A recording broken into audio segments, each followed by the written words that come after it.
కాళేశ్వరం ముప్పు అన్నది మానవ తప్పిదమా లేదా ప్రకృతి వైపరీత్యమా అన్నది చర్చాంశనీయంగా నడుపుతున్నటువంటి దీనికి ఆమ్ ఆద్మీ పార్టీని కూడా ఇన్వాల్వ్ చేస్తూ ఇక్కడికి వచ్చినటువంటి అన్ని పార్టీల సోదరులకు, పెద్దలకు, జర్నలిస్ట్ సోదరులకు అందరికీ కూడా పేరు పేరున ఉత్తమాభివందనం తెలియజేస్తున్నాను. ఈ స్టేట్మెంట్ లో చాలా క్లియర్ కట్ నేనైతే మానవ తప్పిదమే అని చెప్తాను. ఎందుకు మానవ తప్పిదం అంటే ప్రకృతి వైపరీత్యాలు కూడా ప్రకృతి వైపరీత్యాలు మనుషులు చేసిన తప్పిదాల ద్వారానే ప్రకృతి వైపరీత్యాలు జరుగుతాయన్నది కూడా ముఖ్యమంత్రి వాస్తవం. ఇవాళ ఇక్కడ మానవ తప్పిదం అంటే ముఖ్యమంత్రి గారు ముఖ్యమంత్రితో కలిసి చేసినటువంటి ఇంజనీర్ల తప్పిదం అని మాత్రం నేను చెప్పదలుచుకున్నాను.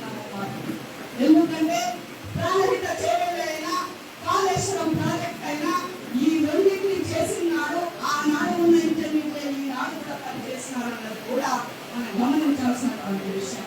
సో ఇంజనీర్లు ఎప్పుడు కూడా ఏ అధికారి చెప్తే అధికారి తగ్గట్టుగా పనులు చేసి ఇవ్వడం వాళ్ళ బాధ్యత. అందులో భాగంగా పనిచేసిన మనం కాసేపు అనుకున్నప్పటికీ కూడా దాని పర్యవసానంగా ఇందాక అన్న చెప్పినట్టుగా రాజుల సొమ్ము రాజపాలైనట్టు తెలంగాణ ప్రజల సొమ్ము, ప్రజలు కట్టిన ట్యాక్స్ డబ్బులు 1,00,000 కోట్ల రూపాయలు ఇవాళ నీళ్ళలో పారిపోయి సగభాగం ముఖ్యమంత్రికి, సగభాగం మెగా కృష్ణారెడ్డి ఇంటికి చేరిందన్నది వాస్తవం.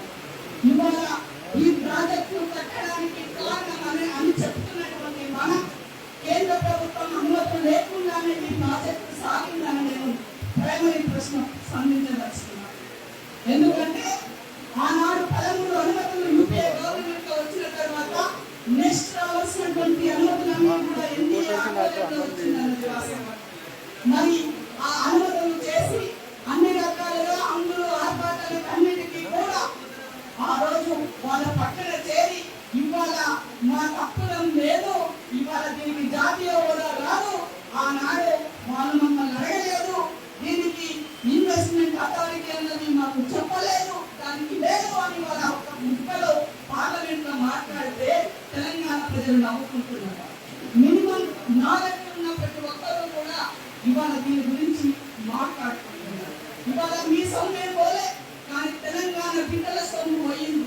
తెలంగాణ ప్రజలు కట్టినటువంటి ట్యాక్స్ ద్వారా మాకు బిడ్డలు వస్తుంది, వైద్యం అందుతుంది, 1వ తారీఖు నాడు బిడ్డలు వస్తుంది, 1వ తారీఖు నాడు పింఛన్ వస్తుంది అనుకున్నటువంటి మా బతుకులు, మాకు ఉద్యోగాలు వస్తాయని ఆశపడ్డటువంటి నా నిరుద్యోగులకు ఇవాళ ఫీజు రియంబర్స్మెంట్ వస్తుంది నా తమ్ముళ్ళ బతుకులు, ఇవాళ మహిళా సాధికారత వైపు అడుగు వేస్తామనుకున్న నా అక్కల బతుకులు ఈ కాళేశ్వరంలో నీళ్ళ పాలైందన్నది మాకు వాస్తవం. ఇది గమనించాల్సినటువంటి అవసరం ఉన్నది. మీడియా ముందు నుంచి మాట్లాడుతుంది కాళేశ్వరం ప్రాజెక్టు గురించి, కానీ మెగా కృష్ణారెడ్డి ఎవరు స్టోరీ చేస్తే ఆటోమేటిక్ గా 3వ నాడు స్టోరీ బంద్. ఎందుకు బంద్? ఎవరు ఏం చేస్తారు, ఎవరు లైట్ కూడా బంద్ అనేది మాట్లాడవచ్చు. సో అంటే ఎవరు ప్రశ్నించినా ఎవరు మాట్లాడినా వచ్చే కమిషన్ల పట్ల మనం మాట్లాడినప్పుడు ఆటోమేటిక్ గా తెలంగాణ రాష్ట్రంలో ప్రశ్నించే గొంతులు నొక్కివేయబడుతుందన్నది వాస్తవం. ఆనాడు రీవిజన్ పేరుతో జరిగినటువంటి ఆ ప్రాజెక్టు ద్వారా పెద్ద ఎత్తున పవర్ పాయింట్ ప్రెజెంటేషన్ జరిగిన తర్వాత ఏం జరిగిందో ప్రతి ఒక్కరికి తెలుసు.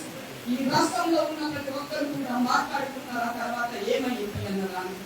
సో ఇవన్నీ కూడా ఈ రాష్ట్రంలో ఉన్న అందరి భాగస్వామ్యం ఉంది. పొలిటికల్ గా ప్రతిపక్ష పాత్రలో ఉండి పోషించి మాట్లాడాల్సినటువంటి వాళ్ళు మాట్లాడకపోవడం కూడా ఇవాళ ఇది తప్పిదమే అంట. తెలంగాణ ఉద్యమంలో తెలంగాణ కావాలని పోరాటం చేసిన సరైన సమయంలో స్పందించకపోవడం కూడా తప్పిదమే అంట.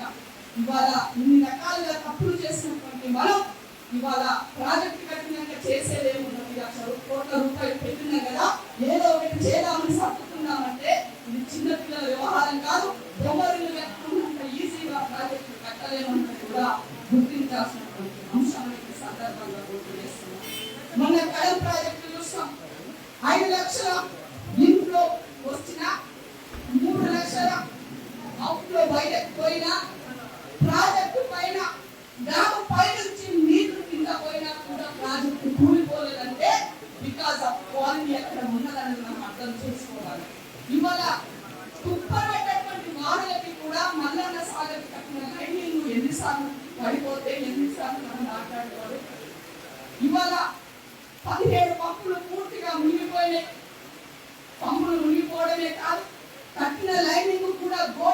దానిపైన పడిపోయిందంటే నీ క్వాలిటీ ఏమున్నదని కదా.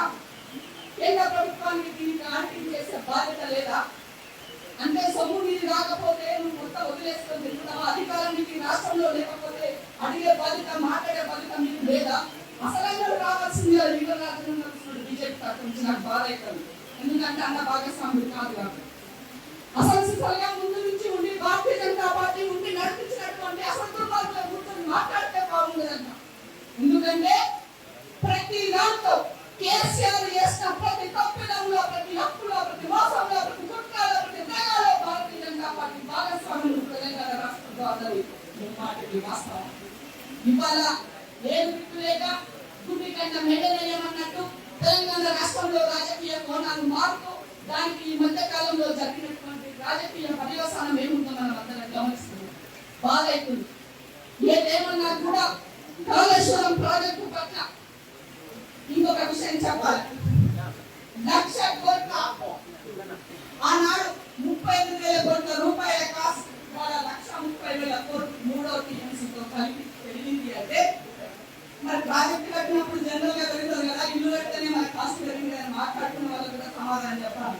ఎందుకంటే ఏ దానికి కాస్ట్ పెరిగినా కొంత పర్సెంటేజ్ పెరుగుతుంది. కరోనా ముందు కరోనా తర్వాత కంపేర్ చేసుకుంటే ప్రతి వస్తువు పైన ఇవాళ డబుల్ ట్రిపుల్ అయ్యింది అందరికి వాస్తవం. మరి ఈ ప్రాజెక్టు 2015 నుంచి మొదలు పెడితే మీరు ఎప్పుడో పూర్తి చేసింది. మరి ఏమైంది దాని పరిస్థితి?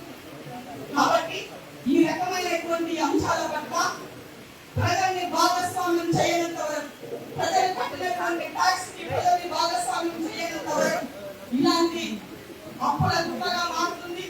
మరో శ్రీలంకగా మారబోతుంది. మరో కొట్టబోయినగా పారిపోయే రోజులు కూడా రాబోతున్నాయి అనేది కూడా మనం గమనించినటువంటి అవసరం. కానీ బిడ్డల వరకు ఆందోళన ఉన్నదన్నది కూడా మనం గమనించాల్సినటువంటి విషయం. కాబట్టి నేను ఆమ్ ఆద్మీ పార్టీలో చేరగానే నేను ఒక కార్యక్రమం చేశాను. గతంలో చెప్పా, మళ్ళీ కూడా చెప్తున్నా. కాళేశ్వరం కేసీఆర్, కాళేశ్వరం కరప్షన్ రాజా పేరుతో నేను ఈ కార్యక్రమాన్ని చేస్తే కనీసం నన్ను అమరవీరుల స్థూపం దగ్గరికి తక్కువ. కేసీఆర్ కాళేశ్వరం కరప్షన్ రాజా కాళేశ్వరం ప్రాజెక్ట్ ఒక ఏటీఎం రాజా వాడుకొని మోసం చేసినటువంటి బాగా మా బిడ్డలు మొదలగట్టగలుగుతుంటే ఇవాళ మెగా కృష్ణారెడ్డి భార్య మాత్రం వచ్చే వైద్యులు వేసుకున్నటువంటి వస్త్రంతో విదేశాలలో ఇవాళ ఆమె షోలు చేస్తుంది. ఇందుకోసమా తెలంగాణ సాధించుకున్నది, ఇందుకోసమా తెలంగాణ వచ్చినది. చివరికి నాకు ఏ మిగిలిందన్నది మొన్న కాక భారతీయ జనతా పార్టీలో ఉన్నటువంటి గల్లీ లీడర్ నుంచి ఢిల్లీ లీడర్ దాకా ఎక్కడ చూసినా ఈడీ అంత నిన్న చూసిన బండన్న ఈడీ తప్పదు కేసీఆర్ దగ్గర ఎన్నడూ చూపిస్తారు, ఎన్నడూ చూపిస్తాను. ఎలక్షన్ ఇంకొక 6 నెలల్లో రాబోతున్నాయని మాట్లాడుకుంటున్నటువంటి మీరు, సవాలు విసురుతున్నటువంటి మీకు మన కేసీఆర్ పైన ఈడీ దుర్బలిగా సమయం దొరకలేదా? సమయం దొరకట్లేదని అడుగుతున్నాడని. మీకు ఏ మాత్రం చిత్తశుద్ధి ఉందా? కాళేశ్వరం ప్రాజెక్టు పైన సిబిఐ ఎంక్వైరీ కోరుతుంది ఆమ్ ఆద్మీ పార్టీ. ట్రాన్స్పరెంట్ గా నువ్వు పెట్టిన ప్రతి రూపాయికి నువ్వు ఏం చేస్తున్నావో తెల్లని పేపర్ రిలీజ్ చేయమని ఆమ్ ఆద్మీ పార్టీ డిమాండ్ చేస్తుంది. మూడో అంశం, ఇవాళ ఇరిగేషన్ డిపార్ట్మెంట్ కేసీఆర్ చేతుల్లోనే ఉన్నది. మామ దగ్గర అల్లుడి దగ్గర నుంచి మామ తీసుకొని మామ దగ్గర పూర్తిగా మోటార్ చేస్తున్నాడు. ఇంకా అన్నింటి గురించి కొంచెం మాట్లాడుకోవాలంటే ఈ రాష్ట్రానికి పట్టినటువంటి శైలిలో ఒక కేసీఆర్, ఒక రజత్ కుమార్, ఇంకొక సిఎస్. రజత్ కుమార్ ఎందుకు చెప్తున్నాడంటే ఇవాళ ఇరిగేషన్ డిపార్ట్మెంట్ కి సంబంధించి ప్రిన్సిపల్ సెక్రటరీగా ప్రమోట్ చేశారు. ఎందుకు చేశారు? 12 లక్షల ఓట్లు గల్లంతు చేసి రెండవసారి ముఖ్యమంత్రి అధికారంలోకి రావడం కోసం పావులైనటువంటి రజత్ కుమార్ ఇవాళ ప్రమోషన్ ద్వారా ప్రిన్సిపల్ సెక్రటరీ ఇవాళ చేసే తప్పిదాలను తప్పిపుచ్చుతూ మళ్ళా నిన్నగాక మొన్న క్లౌడ్ బస్టర్ని కూడా సమర్పించేటువంటి పని చేస్తున్నారు. కాబట్టి ప్రతి ఒక్కరి బాధ్యత ఉన్నది, తెలంగాణని కాపాడుకోవాల్సినటువంటి బాధ్యత. రాజా సొమ్ము రాజపాలు కాకుండా తెలంగాణ సొమ్ము కాళేశ్వరం కేసీఆర్ తిన్న ప్రతి రూపాయలు కూడా కట్టేంత వరకు ప్రజాక్షేత్రంలో ప్రజలంతా కూడా పోరాటాల వైపు రావాలని మాత్రం ఈ సందర్భంగా విజ్ఞప్తి చేస్తూ ఈ తప్పిన ముమ్మాటికి మానవ తప్పులనే తెలియజేస్తూ ఈ అవకాశం కల్పించినటువంటి సోదరికి కృతజ్ఞతలు తెలియజేస్తున్నాను. Thank you. జై తెలంగాణ, జై భారత్. హాయ్ ఫ్రెండ్స్, మా టుడే టుమారో యూట్యూబ్ ఛానల్ చూస్తున్నందుకు చాలా థ్యాంక్స్. మరిన్ని లేటెస్ట్ వీడియోస్ కోసం వెంటనే సబ్స్క్రైబ్ చేయండి. అలాగే ఈ బెల్ ని కూడా రింగ్ చేసేయండి. మా నోటిఫికేషన్స్ అన్ని మీ మొబైల్లో వస్తాయి. అలాగే మా వీడియోస్ మీకు నచ్చితే లైక్ చేయండి, షేర్ చేయండి, నచ్చకపోతే కామెంట్ చేయండి.